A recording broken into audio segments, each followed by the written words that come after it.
जी की हाल चाल है दोस्तों, ठीक ठाक हो? लो जी माशाल्लाह प्रवासी छत अपनी ते माशाल्लाह डेरा थां है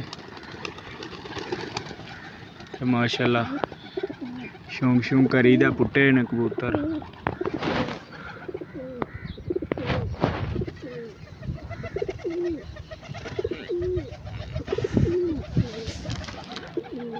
हैं जी कुछ दो चार जोड़े ने बिच।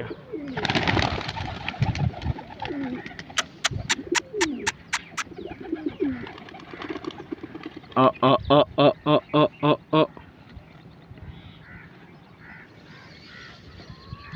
है जी माशाल्लाह अपना शौक है। एक बच्चा वो उड़ गया बकाया है, पूरे शोरे खा रहे हैं।